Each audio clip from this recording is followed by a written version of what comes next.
It is September 2nd, 2023. This is Political Dharma, and I am Alan Zundell, your genial and avuncular host. So this week, once again, we're going to be focusing on the campaign of Dr. Cornel West, seeking the nomination of the Green Party in the United States to run for the office of presidency of the United States. Now, this last week, the controversy that erupted was the remarks of Senator Bernie Sanders regarding Cornel West's campaign. So we're going to be looking at a couple of clips from the talk shows last weekend where Bernie addressed questions about Cornel West's campaign. And we're going to be taking that apart and looking a little more closely at some of the general allegations that have floated around for years that it was the Green Party running a candidate in 2016 that caused the Democrats to lose, because that's what this revolves around. Let's all back Joe Biden, because otherwise we might give the election to Trump. So that's the general subject I'm going to be looking at. First of all, we've got a clip from Meet the Press in which Chuck Todd is raising the question of West's candidacy to see what Bernie has to say about that. Let's listen. The numbers tell the story between 2016 and 2020. You can directly correlate the two third-party candidates, their collective total. That was the difference between Biden winning states and Clinton losing those key states. Are you trying to discourage Cornel West from running? Whoa. Let's just pause for a second while we try to think about that question and the way it was framed, as though the presence of third-party candidates on the ticket are what caused the election to be won by Trump. What Todd said was that there's a direct correlation between the two biggest alternative parties, which would be the Libertarian Party and the Green Party, correlation between their running their vote, their total vote in 2016 versus 2020 made the difference in whether or not Trump and the Republicans won the presidential election. Now, I want you to hold that in mind, because I'm going to take that apart later in the show in a couple of different ways. First of all, taking apart the two alternative parties, what their effect were, and then just looking at the Green Party, because there's, that whole argument from the Democrats that the Green parties cost the Democrats the election in 2016. So let's go forward and hear how Bernie responded to that question. Well, I've known Cornel for many, many years. He's a very independent-minded guy. He will do what he wants to do. I just think, again, I think Cornel or anybody else can play an important role now about raising issues that are not always discussed. But at the end of the day, I think the progressive community in general and the American people have got to make a decision as to whether we stand for democracy or authoritarianism, or whether or not we're going to represent working class families. And so Bernie, first of all, he says that there are good things about alternative parties running candidates, namely that they can raise issues that are not being otherwise raised in the campaign. What he has in mind there, he doesn't really say. So I'm going to look at that a little bit. But he also raises the question that he raised the point that we have to all get behind Joe Biden. That is, progressives have to unify behind the campaign of Joe Biden in order to counteract the threat of Donald Trump's attack on democracy and his support for an authoritarian rule. So I'm going to look at that. But first, let's take a look at another clip where Bernie doubles down on this issue of democracy. This one is on CNN. He's being interviewed, but the clip comes from The Rising, which is on the Hill TV on YouTube. I couldn't find the original clip, but I'm using the clip from The Rising. So that's where this was found. You can find it there. All right, let's hear what else Bernie had to say. But where I disagree with my good friend, Cornel West, is I think in these really very difficult times where there is a real question whether democracy is going to remain in the United States of America. Donald Trump is not somebody who believes in democracy, whether women are going to be able to continue to control their own bodies, whether we have social justice in America, we end bigotry. Around that, I think we have got to bring the entire progressive community to defeat Trump or whoever the Republican nominee will be, support Biden, but at the same time, which is what I did yesterday, is demand that the Democratic Party, not just Biden, have the guts to take on corporate greed and the massive levels of income and wealth inequality that we see today. So Bernie says that the progressive community should unify in order to support Joe Biden, but also, attack the Democrats for, push the Democrats not to be so, have the guts to take on corporate greed is the way he put it. So let's think about all that a little bit in Bernie's argument. First of all, this whole argument that third parties do raise issues. Now, what could Bernie have had in mind there? Is Cornel West raising any significant issues that are not otherwise being addressed? Well, in general, the kind of policies that Bernie Sanders promotes and those that Cornel West are promoting in his campaign are very similar. They both support Medicare for all and reduction of student debt, really elimination of student debt, taking the climate crisis seriously and taking big actions to counteract that and mitigate the climate crisis. So in general, on the big issues of the economic security of citizens in this country and on the issue of climate change, Bernie and Cornel West are on the same page. So that's not what Bernie is thinking about, I don't think, even though I would question whether Biden is really on board with any of those priorities, not just that he hasn't gone far enough, but that is he fighting for them? I think this whole excuse that he couldn't go farther on climate change and he couldn't go farther on progressive agenda economically because of Senator Joe Manchin and Senator Kyrsten Sinema opposing him and trying to negotiate him, that it forced him to compromise. I think that that whole narrative is suspect because he didn't seem to fight hard for progressive values in those big pieces of legislation that we're talking about, like the Inflation Reduction Act and Build Back Better. In fact, he seemed happy against what he had said originally, to separate his big package into two pieces. And the one that the progressives had most of their measures in, make it harder for them to pass that. And then while he was negotiating, he didn't press very hard on Manchin. He really seemed to, the way I read it is that he was happy to have Manchin and Sinema there so he could look like he could only go so far for the progressives in order that he could actually please big corporate interests like the oil industry and water down his climate agenda by giving a little bit to the progressives, enough so that they would come on board in his reelection campaign, but also give enough to the oil companies that they would, continue to support Democrats like Manchin.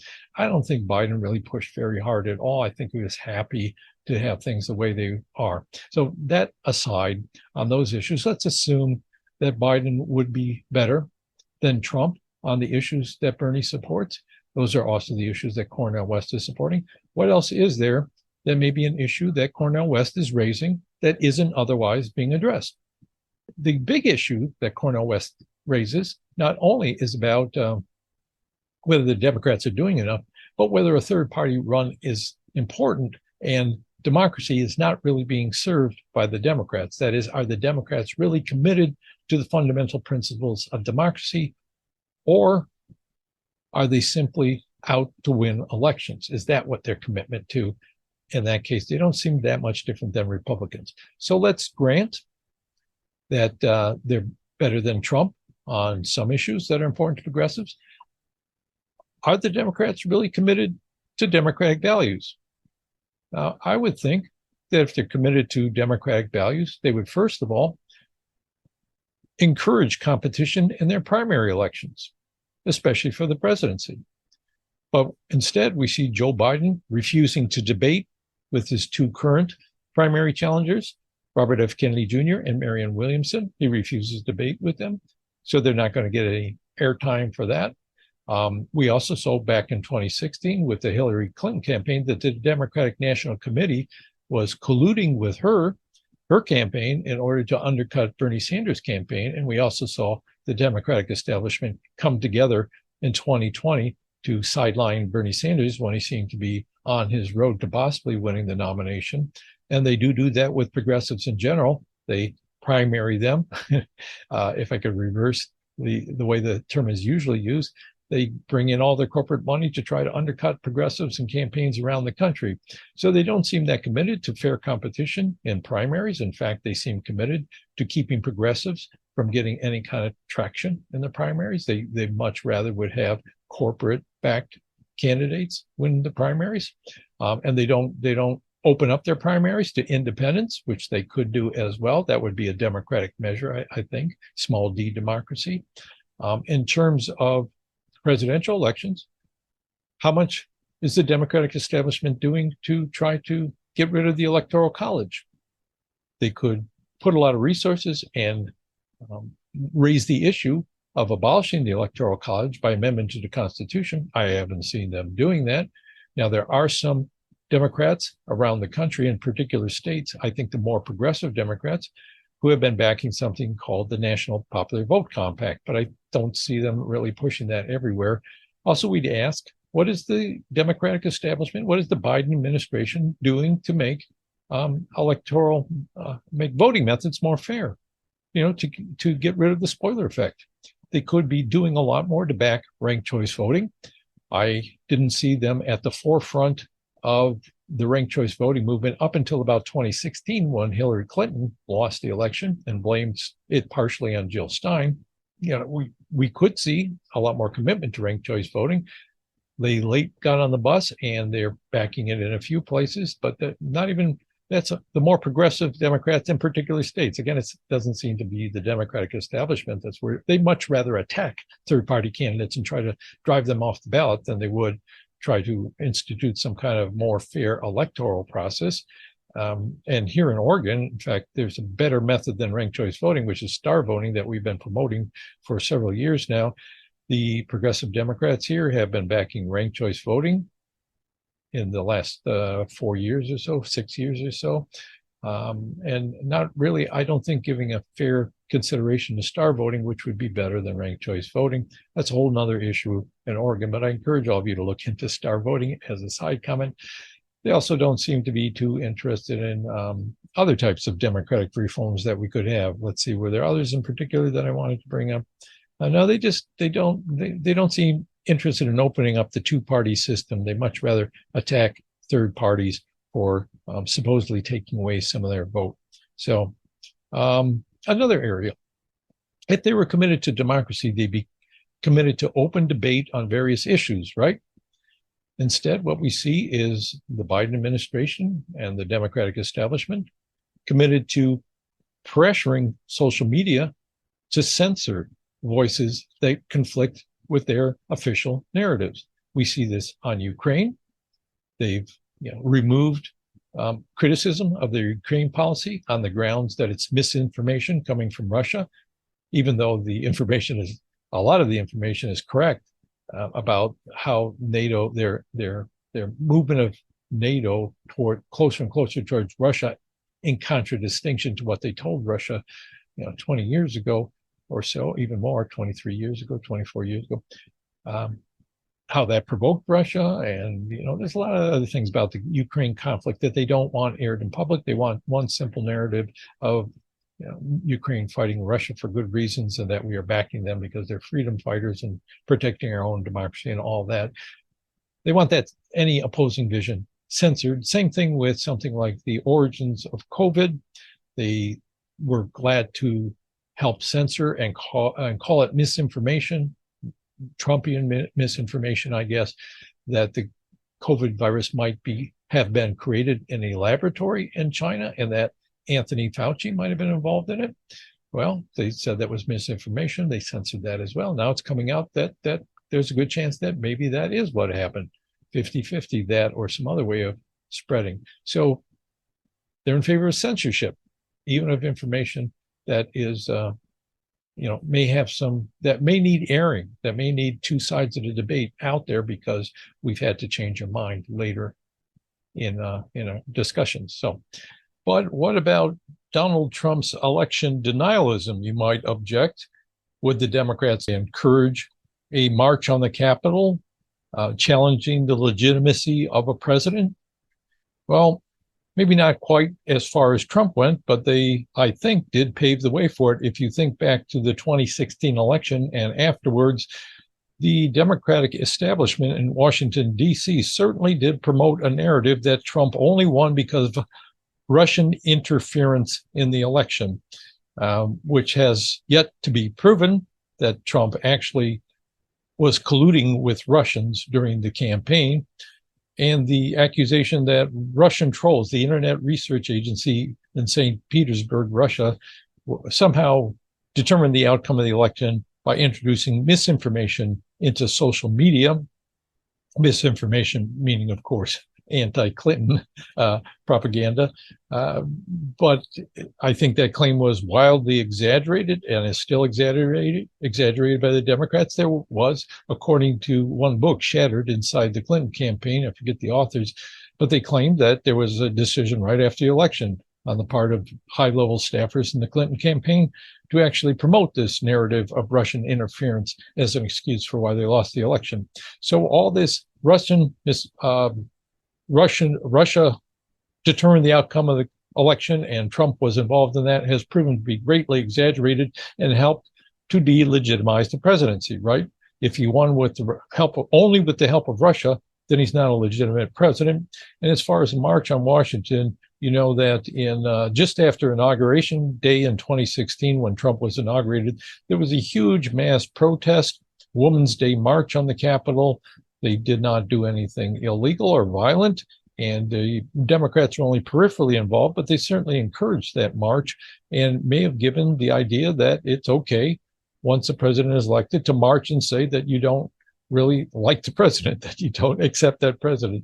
And a little while after that, in February, I think it was, that there was a movement for the not my president phrase to indicate that you don't regard Trump as a legitimate president. Democrats were not in the forefront of that either, but they certainly encouraged it, and several high-level Democrats took part in events like that, like the Women's March in particular. I know Kamala Harris was there. I forget who else. So in those cases, we see the Democrats are willing to undermine the legitimacy of an election. They are willing to encourage mass protest at the time of an inauguration in order to protest the inauguration of a president. They are also willing to promote the idea that a president is not your president if you didn't vote for them. So in all these different ways, they paved the way, at least, for the kinds of things that Trump is now engaged in, and made it okay in the minds of Republican voters to do something similar. That, of course, took a couple far steps beyond that. But would the Democrats do that in 2020 if Trump won the election? Would the Democrats actively trying to undermine his legitimacy and even protest his inauguration, maybe even go further? Who knows? Maybe not, but it yet remains to be seen. So on that score in particular, I'm not so sure that the Democrats have not been an active accomplice in trying to pave the way for what happened on January 6, 2020. Let's turn now to this whole question of third parties, though, and what Chuck Todd had to say, and the whole idea that it was the Green Party that sabotaged Hillary Clinton's ability to get elected in 2016. Now, here is a list of the swing states in which there was close vote between Trump and Clinton. These are the states in which Trump won in 2016. 7 of them in particular: Arizona. If you see the first column, it lists the states. The second column lists the electoral votes. Arizona has 11. Then there's Florida with 29 electoral votes, Georgia with 16, Michigan with 16, North Carolina with 15, and Pennsylvania with 20, Wisconsin with 10. In Nebraska, which does not have a statewide, doesn't use its statewide vote to determine its electoral votes. It actually splits them up according to who got the most votes in each of their congressional districts. And in Congressional District 2, Trump won there as well, but it's only worth 1 electoral vote, so I'm not going to delve deeply into that particular case. There's those other 7 states in which Trump won in 2016, and it was by very close margins. If you look down at the next column, it shows the margin of the vote that went to Trump over Hillary Clinton, and none of them are above 3.6%. There is one, 5.1%. They're mostly pretty close. Arizona 3.6%, Florida 1.2%, Georgia 5.1%, Michigan 0.2%, the closest of all, and that's the one you hear the most about. North Carolina 3.6%, and both Pennsylvania and Wisconsin both 0.7%. So very close margins. Those are the swing states, and some of them went to Biden in 2020. Now let's look at the percentages for Jill Stein. Another column there. Jill Stein in Arizona got 1.3% of the vote. And in Florida, she got 0.68% of the vote. In Georgia, 0.19%. In Michigan, about 1%. In North Carolina, 0.26%. And in Wisconsin, about 1% of the vote. So the first thing we notice is that in general, the Stein vote in each state, each of these swing states, was not very high. So we're talking about a very small number of votes in each of those states. None of them came very, very much above 1%. I think just in Arizona did it get a little bit above 1%. Maybe in Michigan slightly above 1%, but mostly 1% or under. But what Chuck Todd said is that if you look at both of the big alternative parties, the biggest two alternative parties, you'd have to add the Libertarian candidate, Gary Johnson, into another column in that chart. And here we see Gary Johnson's Libertarian vote is higher than Jill Stein's vote total in every state. Gary Johnson, for example, got 4.1% in Arizona as opposed to Stein's 1.3%. So 4 is a lot bigger than 1, I think. Florida, Johnson and the Libertarians got 2.2 as opposed to Stein's 0.68. And down the line, we see that the Libertarians got a much higher percentage of the vote than Jill Stein did. Now, if we're going to assume unrealistically that if Jill Stein hadn't won and every single one of the people who voted for Jill Stein would have voted for Hillary Clinton, which is not true. Some of them would have. Some of them are diehard Greens who would have only voted for Green or not voted at all, I guess, if Jill Stein wasn't wanting. So if we do that, on the other side, we also have to assume that every single one of Gary Johnson's votes would have gone to the Republican if he hadn't run, which would mean that the outcome would be exactly the same because Gary Johnson's vote in each state going to Trump would overwhelm and swamp Jill Stein's vote going to Hillary Clinton in each of those states. So the way Chuck Todd put it was inaccurate in the first place. It sounds a little bit more fair, even-handed, like if both of those parties, you combine their vote total, that the outcome would have been changed. Well, that's not true. He's simply wrong about that. But let's look at what's more commonly alleged, which is that the Green Party caused Hillary Clinton to lose the election in general. So if you look at that list of states again, what we find is that if all of her votes went to Hillary Clinton, only 3 states would have flipped from Trump to Clinton. That's because those are the only ones in which Jill Stein's number of votes was larger than the margin of difference between Trump and Clinton. So that it would be a very small, under 1% in each case. The Green Party candidate in 3 states would have made a slight difference if Jill Stein hadn't run and all those votes had gone to Hillary Clinton. So on the unrealistic assumption that all the votes would have gone to Hillary Clinton, only in 3 states would there have been a difference in 2016, and in those 3 states by a very small number of votes, which means it's ridiculous to say that this factor out of the many factors that influence the outcome of the presidential elections in the states was that important. There's just so many different things that influence a presidential election that the percentage of the vote that's affected by taking out the Green Party candidate is trivial. And we can see this by looking at some of the states that are swing states where Trump kept hold of them in 2020. That is, if the Green Party had gotten a lot less votes, which they did in 2020, it didn't mean it switched over to Biden.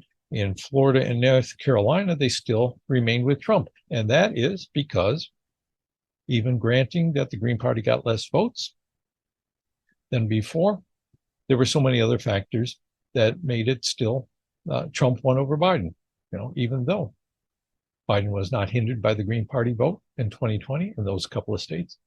So something else made the difference that Trump could actually win. So again, I'm making the point that the Green Party candidate made a difference in very few states, and the difference it made was extremely small. And there is evidence that other factors would overwhelm the Green Party influence on the race. So that whole narrative is designed to attack third parties, not to give a fair representation of why the election came out the way it did. And let's look forward here towards 2024 now and look at the swing states again.